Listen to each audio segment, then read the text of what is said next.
Marcos, capítulo 11, versículos 1 ao 11. Eu vou ler na Nova Versão Internacional. Diz assim a palavra do Senhor. Vamos ler com fé. Quando se aproximaram de Jerusalém e chegaram a Betfagé e Betânia, perto do Monte das Oliveiras, Jesus enviou 2 de seus discípulos, dizendo-lhes: vão ao povoado que está diante de vocês. Logo que entrarem, encontrarão o jumentinho amarrado, no qual ninguém jamais montou. Desamarrem-no e tragam-no aqui. Se alguém lhes perguntar por que vocês estão fazendo isso, digam-lhe: o Senhor precisa dele e logo o devolverá. Eles foram e encontraram o jumentinho na rua, amarrado a um portão. Enquanto o desamarravam, alguns dos que ali estavam lhes perguntaram: o que vocês estão fazendo, desamarrando esse jumentinho? Os discípulos responderam como Jesus lhes tinha dito, e eles os deixaram partir. Trouxeram o jumentinho a Jesus, puseram sobre ele os seus mantos, e Jesus montou. Muitos estenderam seus mantos pelo caminho, outros espalharam ramos que haviam cortado nos campos. Os que iam adiante dele, os que o seguiam, gritavam: Hosana! Bendito é o que vem em nome do Senhor. Bendito é o reino vindouro de nosso pai Davi. Hosana nas alturas. Jesus entrou em Jerusalém e dirigiu-se ao templo. Observou tudo à sua volta e, como já era tarde, foi para Betânia com os 12. Nós percorremos 10 capítulos que falavam ali do cotidiano de Jesus Cristo. E agora, nós chegamos nos 6 últimos capítulos do livro, que vão tratar acerca da sua última semana. Então veja como o Evangelho de Marcos é estruturado de uma forma interessante. 10 capítulos falam de basicamente todo o ministério de Jesus ali no seu cotidiano. E 6 capítulos, uma boa parte do livro, se dedica somente à última semana da vida de Jesus e da sua ressurreição. Esses 6 capítulos, eles podem ser divididos em 2 sessões. A primeira sessão nós começamos hoje, amém? Ela vai do capítulo 11 e vai até o capítulo 13. E essa sessão mostra a tensão entre Jesus e o templo, nos apresentando ali uma ruptura entre o evangelho e o sistema religioso e a liderança desse sistema religioso. Nós vamos ver Jesus entrando de forma bem receptiva em Jerusalém, é o texto de hoje, mas essa receptividade, ela logo dá lugar a uma má recepção dele no templo. Essa sua entrada triunfal vai ser marcada logo depois por indiferença, por oposição e, por fim, por sua condenação e morte. Essa parte da condenação e morte é exatamente a segunda sessão do livro de Marcos, dessa parte final. Vai do capítulo 10 ao capítulo 16, capítulo 10 a 13 é Jesus e a tensão com o templo, e do capítulo 14 ao 16, a sua morte e ressurreição. Hoje nós temos ali o relato da paixão, a porção do sofrimento, morte e ressurreição de Jesus. O trecho de hoje nos apresenta aquilo que nós conhecemos como o quê? Alguém sabe? O domingo de Ramos. É interessante porque Marcos, ele conecta esse trecho, essa cena, esse episódio ao início da semana da paixão. Seja por estar dentro do tema templo, ou seja, ele coloca junto do tema paixão de Cristo, porque alguns defendem que esse texto aqui, esse momento não aconteceu na última semana de Jesus, mas Marcos conecta pelo tema entre Jesus e a tensão com o templo, mas muitos estudiosos conectam porque realmente é o domingo da semana da paixão. Jesus é recebido ali com ramos, com mantos, como se fosse um rei, mas na sexta-feira desejam que ele morra e de fato ele morre. De qualquer forma, nós temos aqui no nosso texto hoje Jesus tendo uma plena consciência de rei, e ele vem cumprir tudo que lhe estava proposto fazer. O Messias esperado, o Messias que foi revelado logo ali no capítulo 1 de Marcos, agora está chegando na cidade, está entrando na cidade santa e vai entrar como um rei, mas ele vai cumprir um ministério de um rei diferente. Ele não está chegando lá para lutar, ele não está chegando lá para vencer com armas. De fato ele está chegando lá para lutar, mas com outras armas. A forma como ele chega é para vencer o nosso pecado, amém, irmãos? Mas veja como tudo no texto, à medida que nós vamos expor, aponta para essa realidade de Jesus como rei. Jesus dá uma ordem, Jesus envia arautos, que são os 2 discípulos, para pegar um jumentinho. Ele é recebido com roupas, ele é recebido com ramos, etc. Então tudo ali é organizado por Marcos para destacar Jesus como o rei. Ao mesmo tempo em que essa multidão que é receptiva a Jesus, ela ainda não entende o que significa Jesus ser o Messias, ou seja, a multidão não entende de fato quem é Jesus.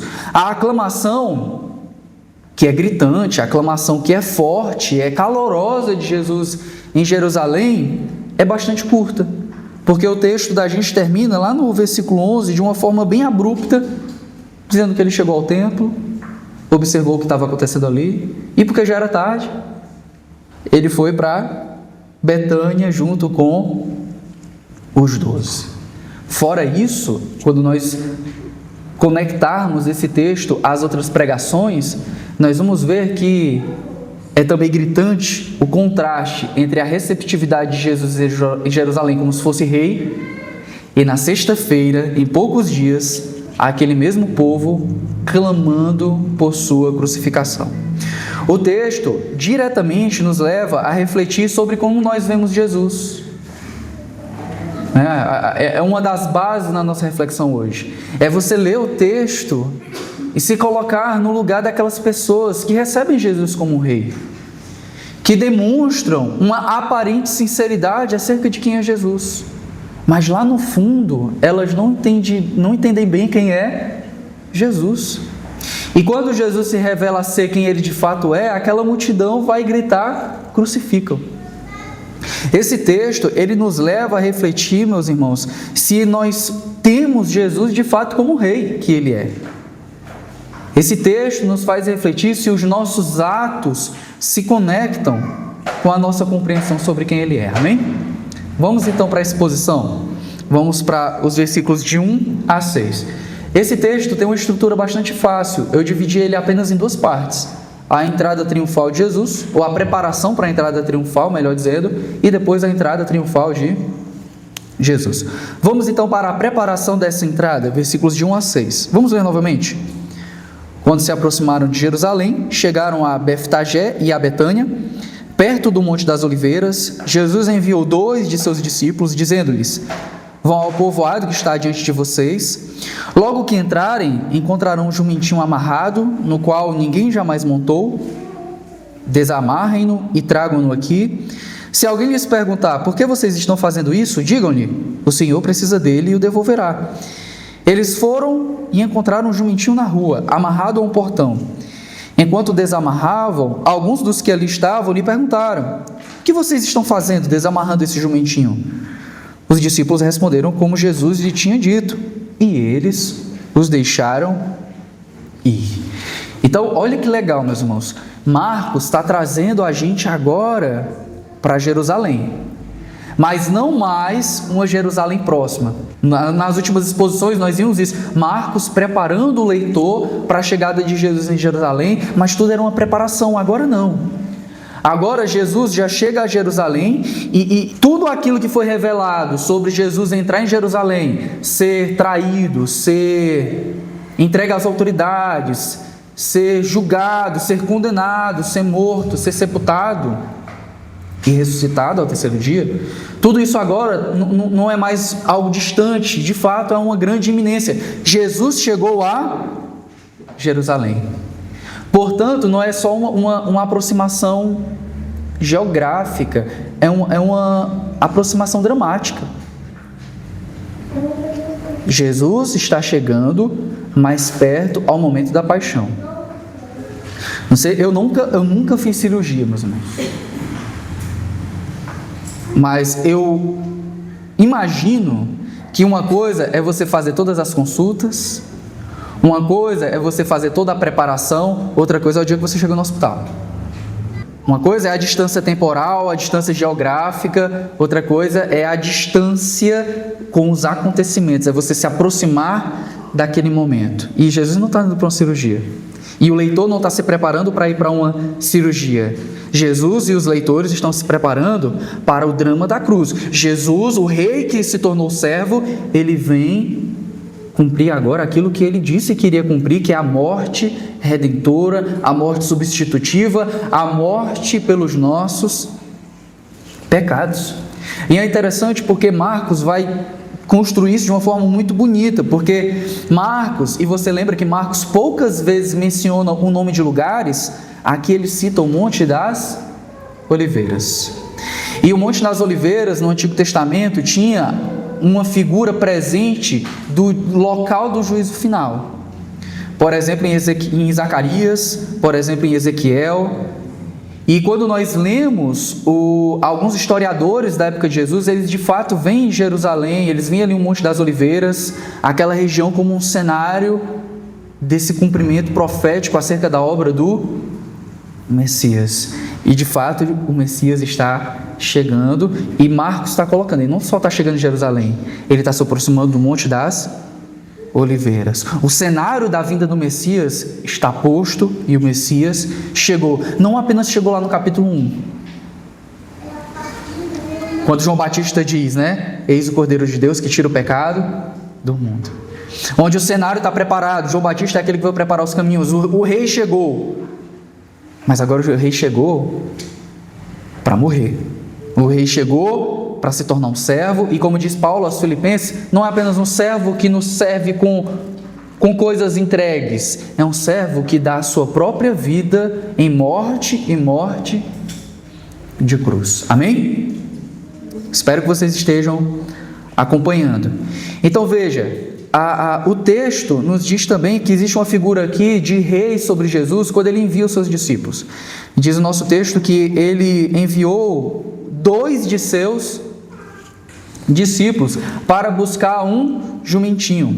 A figura então é de um rei, e ela pela primeira vez é trazida agora no texto, A figura do Messias já está aqui, ele se aproximou do Monte das Oliveiras, ele está entrando em Jerusalém, mas agora a figura desse Messias conectada com o rei é apresentada. E alguns elementos são sutis. E o primeiro elemento é esse: Jesus dá uma ordem, e a ordem é que eles saiam de 2. Que é a mesma ordem, meus irmãos, que um rei dava a seus arautos. Quando o arauto ia sair para comunicar algo, ele ia de 2 em 2. Por isso não é de estranhar, por exemplo, que quando Jesus manda os discípulos pregarem, os discípulos têm que ir de 2 em 2. A gente vai ver isso novamente, por exemplo, em Marcos capítulo 14. Jesus vai enviar os discípulos de 2 em 2. E aqui ele manda 2 discípulos buscarem um jumentinho. A missão é clara, tem aqui, ide à aldeia que aí está diante de vós, achareis preso um jumentinho, o qual ainda ninguém montou, desprendei e o trazer. A descrição de Jesus remete a uma tradição que é retirada do Antigo Testamento. Em alguns textos do Antigo Testamento, como Números 19, Deuteronômio 21, 1 Samuel capítulo 6, nos dão a entender que os animais utilizados por Deus para a sua obra são animais que nunca foram utilizados por outras pessoas. Então eles principalmente nunca foram utilizados em trabalhos de carga, em trabalhos braçais, digamos assim. E a figura é essa. Jesus é o sacrifício também. Jesus está pegando um jumentinho consagrado para levar a oferta, para levar o sacrifício. Ele vai levar o rei. E veja, o rei é o Messias, o rei também é o sacrifício. A Mishnah, nós já vimos o que era a Mishnah em outros textos, que trazem ali desdobramentos acerca da interpretação da lei utilizada pelos judeus. Eles diziam, por exemplo, que nenhuma outra pessoa poderia cavalgar o cavalo de um rei, baseado nesses textos do Antigo Testamento.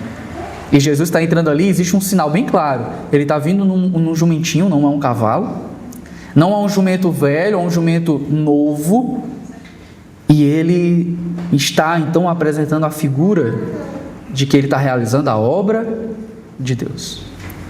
Isso vai ficar mais claro porque como é que Jesus disse para os discípulos falarem aos donos ou os cuidadores do cavalo?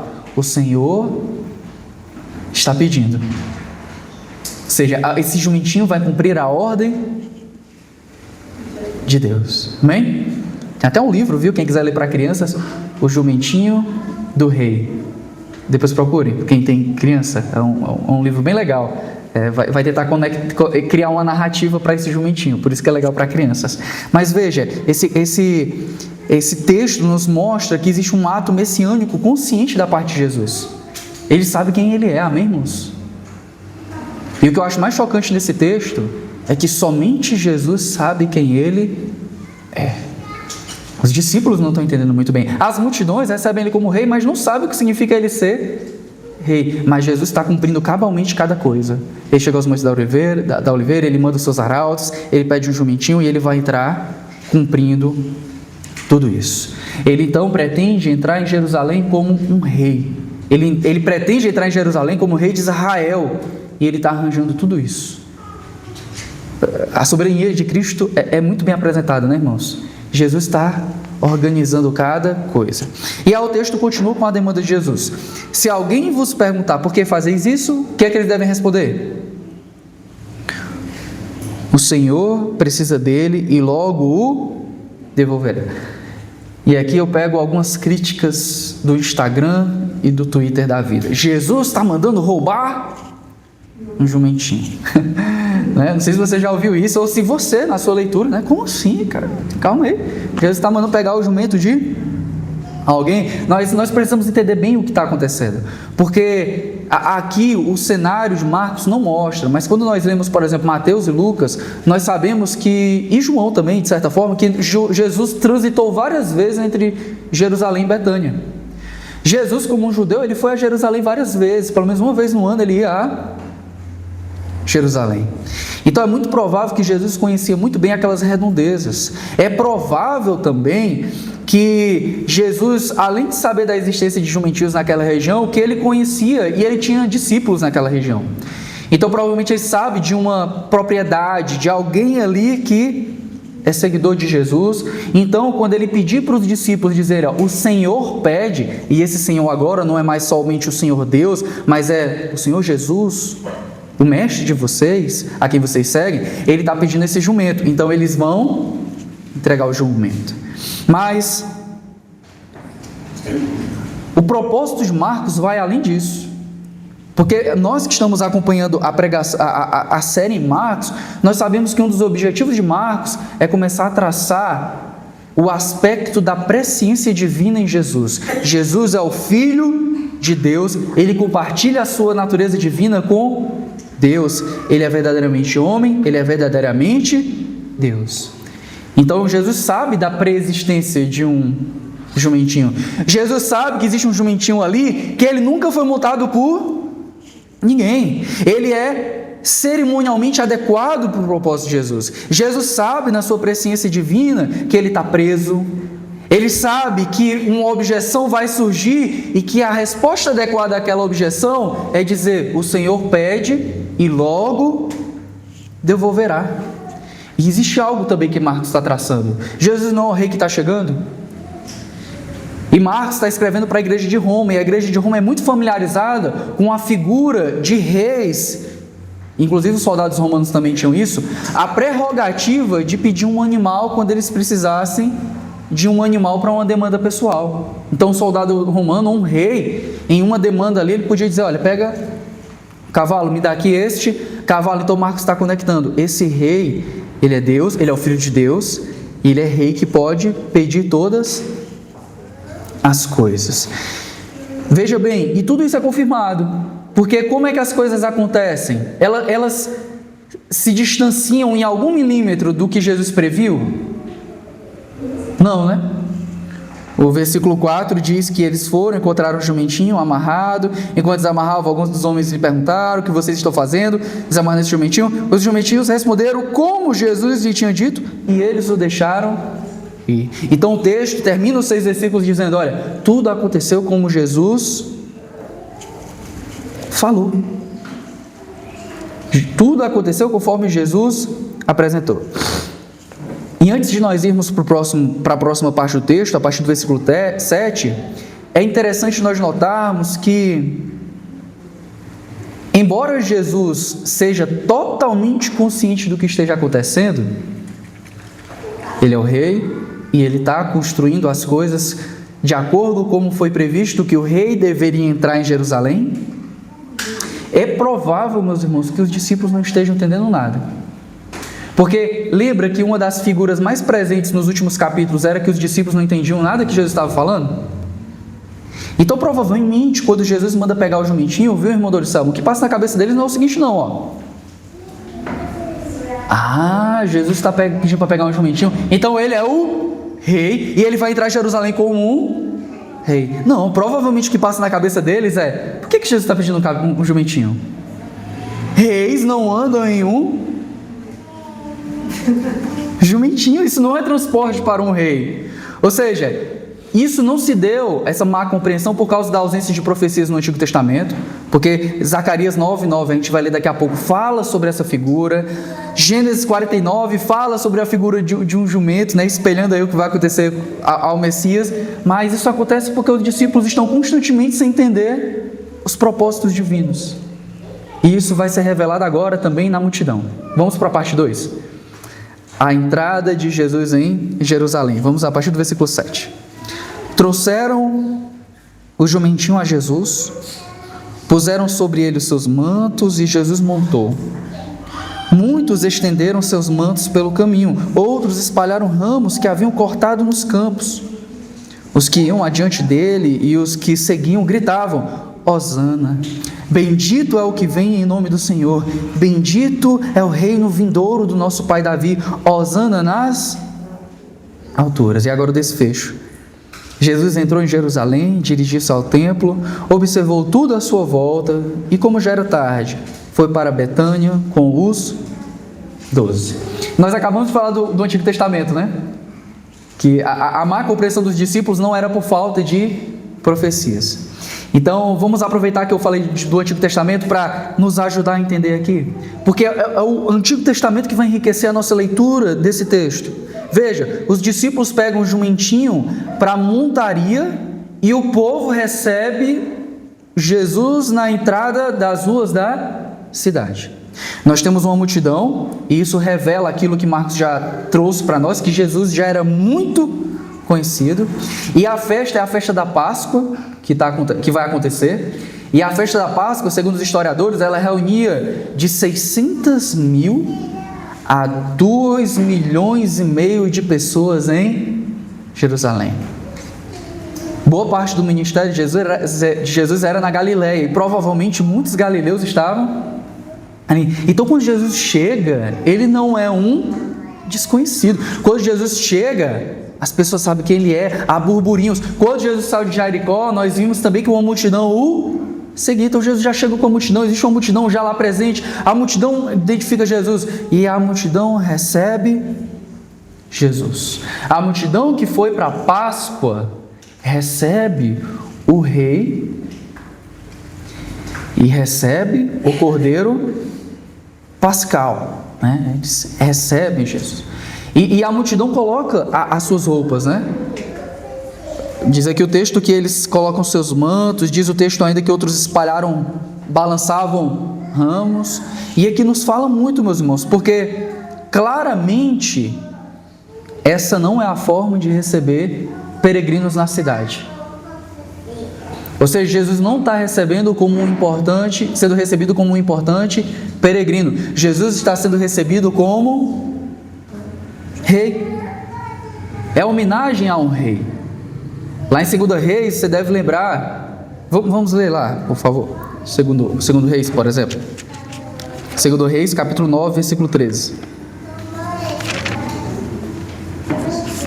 2 Reis, capítulo 9, versículo 13.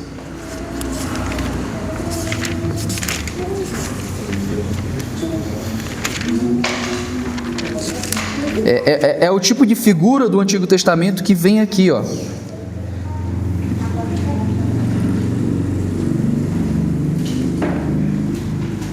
Aqui a figura de Jeú, ó, imediatamente, ó, vamos a partir do 12, mas insistiram, não nos engane, conte-nos o que ele disse. Então Jeú contou, ele me disse o seguinte: assim diz o Senhor, eu estou ungindo rei sobre Israel. Versículo 13, imediatamente eles pegaram seus mantos e os estenderam sobre os degraus diante dele, e em seguida tocaram a trombeta e gritaram: Jeú é rei. Olha a imagem que está sendo trazida.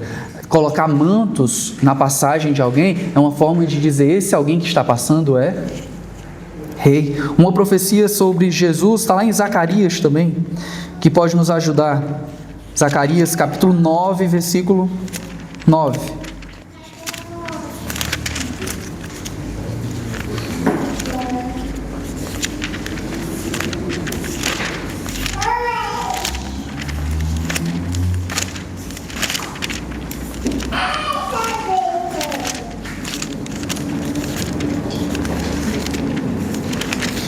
Diz assim: alegra-te muito, ó filha de Sião, exulta, ó filha de Jerusalém, eis aí vem o teu rei, justo Salvador, humilde, montado num jumento, num jumentinho, cria de jumenta.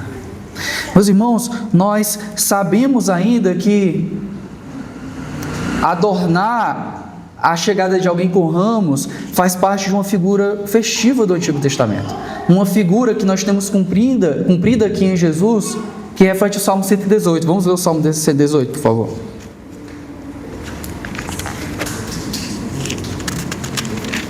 Salmo 118, versículo 27.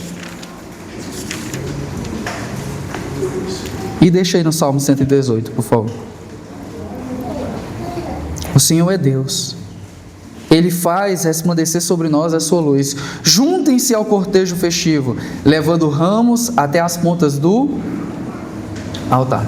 Se a gente for recorrer a livros que têm importância histórica, não doutrinária para nós, como os apócrifos macabeus, nós temos lá que balançar ramos era uma homenagem a soberanos.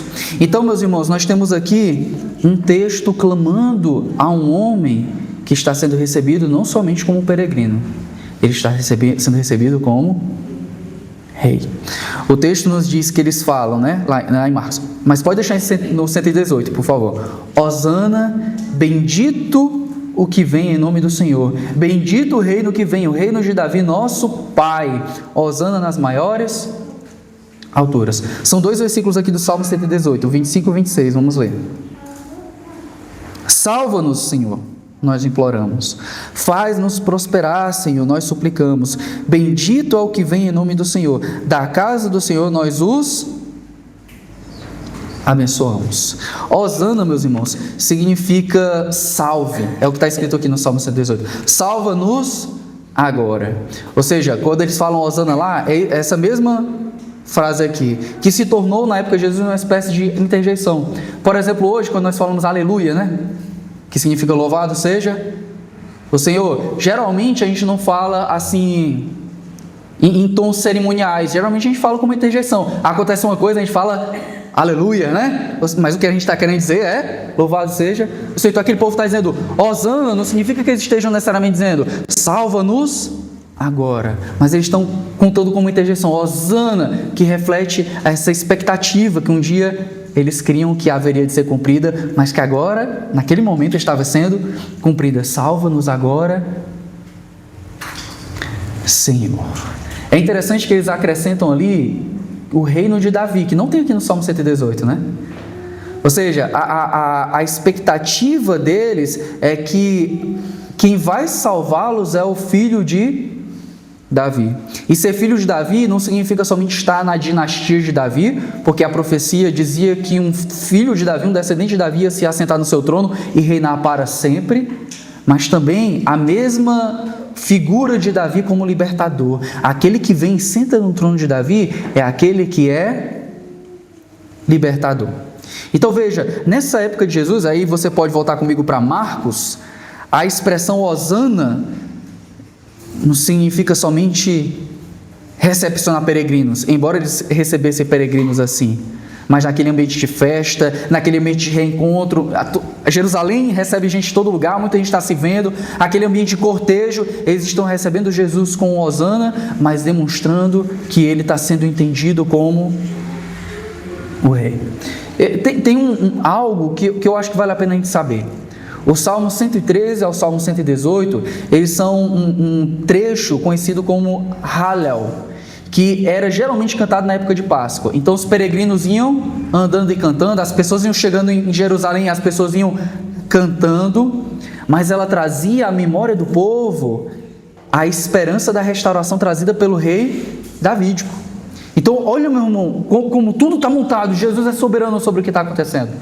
O povo tem o costume de contar acerca do rei Davídico que chega e trará a restauração, e agora o rei Davídico está chegando para trazer restauração. Quando eles falam reino de Davi, é por causa disso, porque eles esperam que aquele que vem é aquele que vai trazer restauração. Eles esperam na Páscoa. E o que é a Páscoa? É a festa que celebra a libertação do povo do Egito. Eles cantam na Páscoa esses cânticos porque eles esperam que algo semelhante se realize novamente com Deus, trazendo redenção através do Messias. Mas qual o elemento que atrapalha a visão deles? É porque é provável que eles viam no Messias, não agora, nesse momento, e eu vou explicar porque eu não acredito que seja agora, nesse momento, mas eles não enxergam Jesus totalmente como Messias, porque eles esperam que o Messias seja aquele que vem libertar Israel do poder de Roma.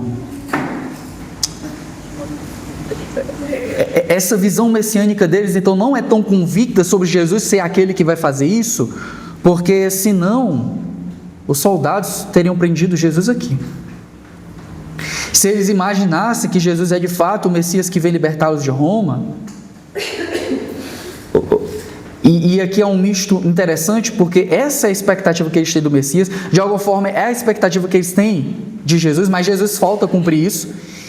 E quando Jesus faltar a cumprir isso, eles vão abandonar a ideia de que Jesus seja o Messias de fato. Mas se nesse momento aqui eles estivessem crendo nisso, provavelmente eles estivessem recebendo Jesus de outra forma. E os soldados teriam se mobilizado. Opa, esse homem que está chegando aí, ele é perigoso, ele vai cometer um crime. O crime de ameaçar o trono do único Senhor que Roma reconhece, né, que é o imperador. Então veja, meus irmãos, toda expectativa que eles têm de Jesus ser o rei e ser o Messias é uma expectativa pela metade.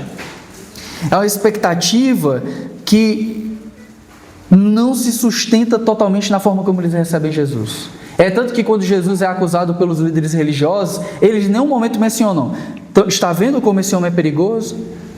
Ele é recebido em Jerusalém como um rei. Muito pelo contrário, o que eles trazem acerca de acusação sobre Jesus é que Jesus mesmo se fazia rei, né? Se colocava como rei. Então veja, meus irmãos, preste atenção comigo. Nós não podemos ler esse texto tão positivamente como a igreja posteriormente passou a ler. Quando nós lembramos do Domingo de Ramos, nós lembramos como uma cena negativa ou como uma cena positiva? Positiva. O nosso imaginário acerca do Domingo de Ramos é pela leitura que a igreja faz posterior dele, e que está correta. A igreja entende que de fato o rei está chegando. O povo não entende ele como o rei que ele é, mas nós entendemos, amém? Mas se nós transpormos essa visão para a interpretação imediata desse texto, nós vamos entender erroneamente o que está acontecendo. Porque, meus irmãos, esse texto não é otimista. Essa entrada triunfal de Jesus, na verdade, é uma entrada triunfal equivocada. Eles estão recebendo como rei aquele que quando se revelar rei, eles não vão desejá-lo como o seu rei. O deboche do povo e das autoridades acerca de Jesus na cruz é: aqui está o rei dos judeus. As pessoas vão passar por ele e dizer: se tu és de fato filho de Deus, desce da cruz. As pessoas vão debochar dele com aquilo que ele de fato A ironia do povo, mas a ironia principalmente de Deus. A gente vai chegar nesse sermão ainda. Mas veja, meus irmãos, Jesus é visto de uma forma equivocada pelo povo. Jesus é visto sim como alguém de destaque, e mesmo que eles entendam que Jesus é o Messias, o Rei de Deus, eles não sabem o que o Messias fará. Talvez eles até quisessem que Jesus trouxesse o reino agora, por isso eles se decepcionam, que Jesus trouxesse o reino, expulsasse os inimigos. Mas o grande ponto, meus irmãos, que nos vai fazer refletir nas nossas aplicações, é que eles não queriam Jesus como rei que veio vencer o pecado. É que eles não queriam Jesus como rei e salvador que nos confronta contra o pecado. O pastor Luiz Saião, viu, Cícero? Ele diz que há uma cristocidência, pegando o teu ponto no domingo passado, né? Uma cristocidência. Jesus está organizando tudo para ser recebido como rei. O povo está o recebendo como o rei. Mas o lado negativo é que o povo não sabe o que significa esse rei e o que esse rei irá fazer. É a primeira vez, não é a primeira necessariamente, mas Jesus abole o silêncio messiânico. No Evangelho de Marcos, toda vida que alguém diz que ele é um rei, que ele é um Messias, que ele é o Filho de Deus, Jesus fala, não fala para ninguém. E agora o povo recebe como rei e Jesus está deixando abertamente o povo falar, porque de fato ele é o rei. Mas o que vai nos trazer a maior clareza de que esse povo não entende o que está fazendo vai ser a Sexta-feira Santa. Quando esse povo que diz Hosana nas maiores alturas, Hosana, salvo no seu bendito é o que vem em nome do Senhor. Crucificam. E aí o texto encerra, e eu acho que você já pegou isso. Você já deve ter desanimado no finalzinho desse sermão. Porque Marcos faz isso, meus irmãos. Marcos vem construindo, Jesus vai entrando na cidade, a entrada é triunfal, ele é bem recepcionado, eita! E para um leitor desavisado, um leitor que não sabe o final, um leitor que nunca ouviu o Evangelho, um leitor que está explorando Marcos somente como uma literatura que não é divina, por exemplo, ele vai pegar esse texto e falar, que anticlímax! Porque tudo está sendo preparado e parece que Jesus vai ser coroado, que Jesus vai trazer o céu para a terra, que Jesus vai implementar o seu reino de forma cabal e vai destronar Roma. Mas o que acontece é que quando ele chega dentro de Jerusalém, a multidão já sumiu. O texto não fala mais da multidão. Quando ele chega para onde ele estava indo, que ele estava indo para o templo, ele é bem recebido na entrada da cidade, mas no templo não tem ninguém para recebê-lo. O povo recebe triunfantemente na entrada da cidade, mas ele não é recebido triunfantemente pelos líderes religiosos. A sua casa, que é o templo, a casa do seu pai, como ele vai falar ao purificar, e como ele falou quando ele era criança, não o recebe como o filho. Olha o versículo 11, que interessante, né? Jesus entrou em Jerusalém, dirigiu-se ao templo e observou tudo a sua... O que ele foi fazer no templo? Ele foi só olhar. A multidão some, a multidão não sabe quem ele é, por isso não continua seguindo. Ele chega no templo, não tem ninguém para chegar. Ele observa o templo, mas o templo não o observa. Ele não é reconhecido, nenhum líder religioso o saúda. E aqui é o ponto de Marcos, que ele vai começar a traçar para a gente, meus irmãos. No centro religioso de Israel, não somente em Jerusalém, mas no templo, o Filho de Deus está só. E então ele sai para Betânia junto com os 12. Vamos para algumas aplicações, irmãos. A primeira aplicação que eu creio que nós podemos tirar desse texto é que nós devemos ter cuidado com a adoração falsa. Eu não consigo ler esse texto sem refletir sobre a realidade de que uma má compreensão sobre Jesus inevitavelmente vai gerar uma adoração falsa. Encerramos o mês da reforma, né? A reforma aconteceu. E a reforma fala a nós sobre isso, meus irmãos. Não entender Cristo Jesus como aquele, como as Escrituras o revelam, é ter uma má compreensão dele e, portanto, ter uma adoração falsa. Amar Jesus não está desconectado do conhecer a Jesus. Servir a Jesus e viver o seu reino não está desconectado sobre entender quem é esse rei e entender sobre quem é esse reino. O texto nos mostra, meus irmãos, que aquela multidão tinha percepções erradas sobre Jesus. Aquela multidão achava que Jesus se tratava de um rei e que se tratava de um Messias, mas que esse rei e Messias não correspondia àquilo que ele se mostrava. Ele é um rei, Messias, redentor. O povo esperava o quê? O rei vem abolir Roma. O rei vem ser o redentor, não dos nossos pecados, vem ser o redentor da nossa escravidão de Roma. E quando Jesus não se revela ser esse tipo de redentor e esse tipo de rei,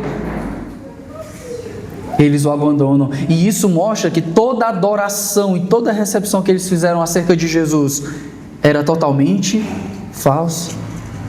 Eles queriam, meus irmãos, um rei para atacar os seus inimigos. Eles queriam um rei para satisfazer as suas vontades carnais. Nós queremos o reino agora. Nós queremos a prosperidade de Israel agora. E não um rei que confrontasse pecados. E não um rei que fosse sacrifício pelo pecado. É por isso, meus irmãos, que tanta gente hoje, hoje é um mundo, o pessoal diz que é um mundo no mimimi, que as pessoas têm o seu ego tão massageado de uma forma que se houver qualquer palavra de confronto, elas abandonam. E talvez seja por isso o motivo de tanta gente sair das igrejas. Porque elas esperam um Jesus tal qual o Jesus dos coaches aí, que o coach senta no banquinho, fala bom dia, boa tarde, seu lindo, e Jesus vem só para afagar o seu coração. E quando você lê as escrituras, e quando você ouve um sermão bíblico, e que Jesus toca nos seus pecados, e ele mexe lá dentro acerca das suas expectativas equivocadas, você pega o seu banquinho e vai embora, Quando Jesus toca ali naquilo que você não queria que ele tocasse, que você nem imaginava que ele iria tocar, porque para você Jesus era o Hello Kitty, Ele era o ursinho Pooh, mas ele se revela o rei. E o leão, como é a figura que ele trata, lá o Aslan das Crônicas de Nárnia, que tira a pele de dragão do Eustáquio com uma unha que penetra e dói, mas é uma dor boa que vai resultar em salvação para aquele homem, vai resultar em salvação para nós. Como Santo Agostinho diz, feriste-nos com tua palavra e desde então nós te amamos. Quando Jesus se revela esse, muita gente vai embora. E não vai embora de primeira. Vai embora depois de várias demonstrações de adoração, mas que no final mostram que era uma adoração falsa. Não porque faltou sinceridade diante de Cristo, mas porque faltou entendimento sobre quem é Jesus Cristo. O que é que esses homens aqui fazem? Quando Jesus denuncia o pecado, eles odeiam Jesus. É por isso que você precisa se perguntar se você segue Jesus. Será que você coroa Jesus por motivos errados? Vamos coroar Jesus, ele está entrando na minha vida, porque ele me ajudou a pagar minhas contas, porque ele me deu um bom emprego. Todas coisas válidas, irmãos. Mas nós o adoramos, porque ele é o Filho de Deus que tira o pecado do mundo. Nós adoramos porque ele é o Rei do Universo. Nós o adoramos porque ele é a imagem do Deus invisível, primogênito de toda a criação, porque nele foram criadas todas as coisas, as que existem no céu e as que existem na terra. Ele é antes de tudo e a todos sustenta por sua palavra.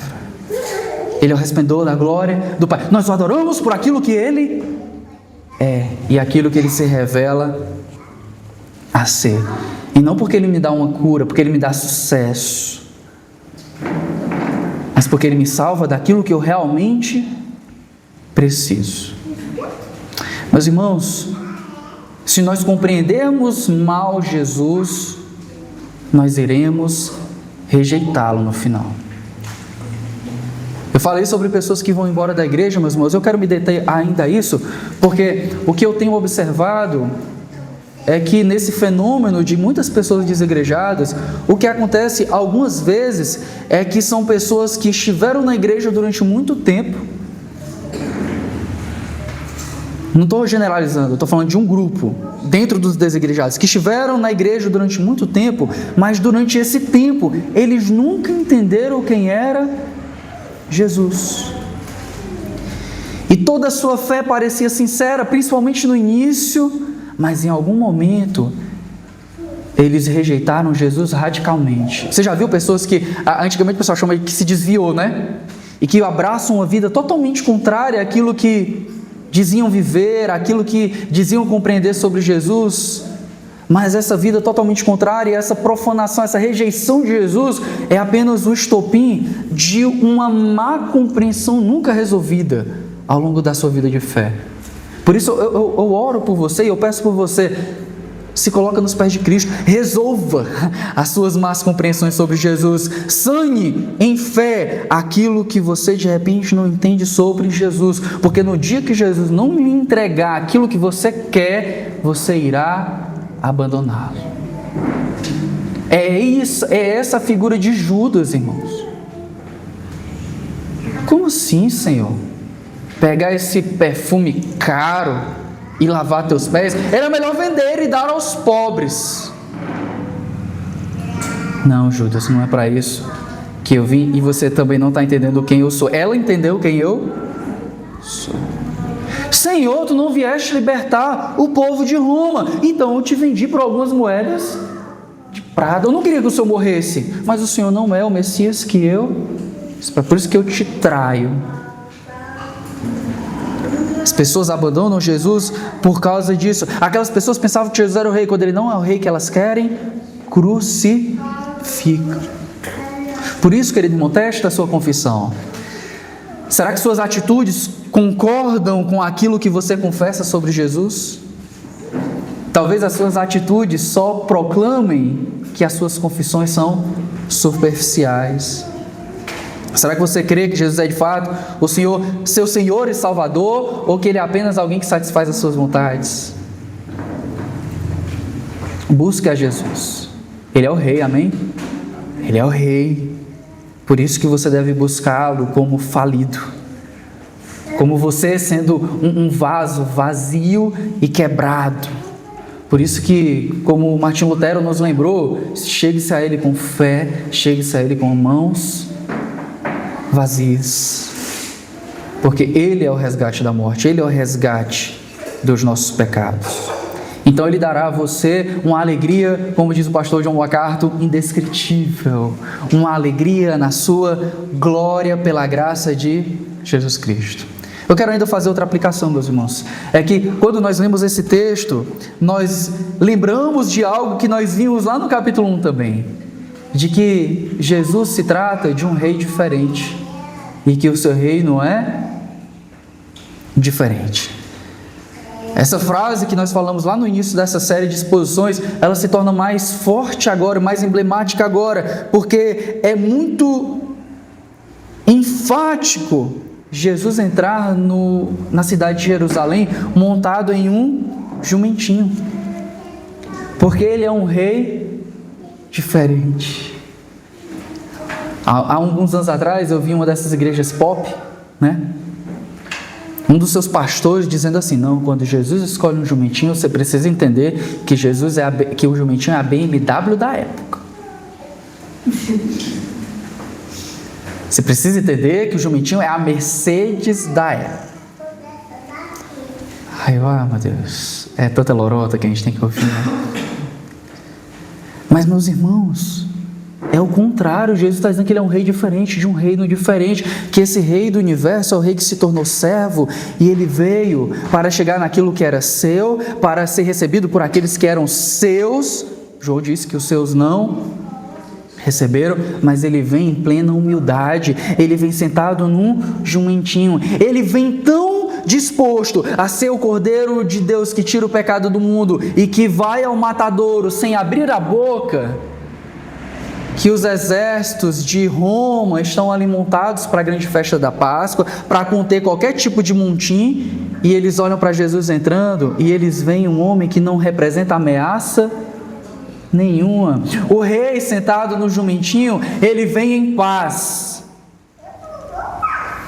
É certo que Apocalipse nos mostra que na sua segunda vinda, ele não virá num jumentinho, ele virá num cavalo branco, e ele virá para julgar as nações, ele virá para consumar e completar o seu reino. Mas esse rei, que em primeiro lugar, em um primeiro momento veio nos perdoar dos pecados, ele não vem para nos matar, ele não vem para nos destruir, ele vem para nos salvar, e ele vem em uma missão de paz. A profecia que nós vemos lá de Zacarias vai nos mostrar exatamente isso. A majestade vem sentada em um jumentinho. A majestade que qualquer ser humano esperava,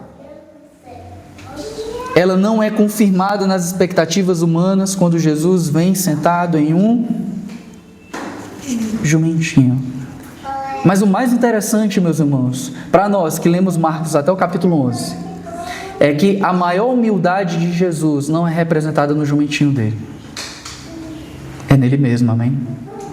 O que eu acho mais incrível é que mesmo que para nós Jesus não entrasse sentado em um jumento na cidade de Jerusalém, nós já sabemos que ele é aquele que diz para nós que é manso e humilde de coração. Esse é o nosso rei. E a última aplicação, meus irmãos, que eu queria trazer para a gente, é que esse é o rei que veio vencer o pecado. Não é possível que passemos pela leitura desse texto sem destacar isso, principalmente hoje no culto de Santa Ceia. É que meus irmãos, nos mostra que a entrada triunfal de Jerusalém está conectada à sua cruz. Jesus veio para entrar como rei, mas ele sabe que ele é o rei que vem para morrer pelos pecados. Lembra que a primeira coisa que eu falei, uma das primeiras coisas que eu falei sobre o texto, é que todos não entendem, menos Jesus. Jesus conscientemente entende tudo o que está acontecendo. Ele é aquele que entra em Jerusalém, não com o olho nos ramos, não com o olho nos mantos no chão, mas com os olhos voltados para a crucificação. É o rei que veio vencer o pecado. É o rei que é marcado não apenas pelo que acontece no texto, mas é marcado pelo que não acontece. Porque o que acontece são pessoas aclamando a ele. Mas o que não acontece é que ele não é aquele que veio para ser um líder político, ele não é aquele que veio para ser um líder de exército, ele é aquele que veio para ser o Redentor. Nós o amamos por aquilo que ele é, ele é o nosso Senhor, ele é o nosso Salvador. Ele é o rei que vem, e esse relato daquele que é o rei que vem é que ele é o rei que é o sacrifício pelo pecado. E é assim que ele nos liberta, amém, irmãos? Você crê nisso, que você é livre? Você crê nisso, de que Jesus é o seu rei e que você é súdito dele e que você já é filho de Deus hoje, não por causa da sua prosperidade material, mas porque Jesus morreu e ressuscitou pelo perdão dos seus pecados, e de que ele vem em paz e entra naquela cidade, não porque ele está esperando um motim dentro da cidade, mas porque ele vem para mudar a nossa história, para mudar a nossa vida, não por ter libertado a gente de qualquer escravidão mundana, porque senão nós ainda estaríamos presos na nossa escravidão do pecado. Ele é o rei que vem porque ele veio nos libertar do pecado, da culpa e do diabo. Os leitores de Marcos sabem que Jesus ele vai morrer conforme o decreto de Deus. Ele vai morrer como resgate pelo pecado, mas ele vencerá. Ele vai ressuscitar. E aquele que é rei vai se sentar no trono de Davi. Lembra disso, irmãos. Ele não vai sentar no trono de Davi porque ele vai conquistar o trono de Davi por armas. Ele vai sentar no trono de Davi porque ele vai morrer e vai ressuscitar. Ele vai vencer a morte, e ele vencendo a morte, o seu reino nunca mais terá fim. Ele vai conquistar para si um povo que não mais morrerá. Ele vai conquistar para si um povo que vai viver eternamente com ele. Amém, irmãos?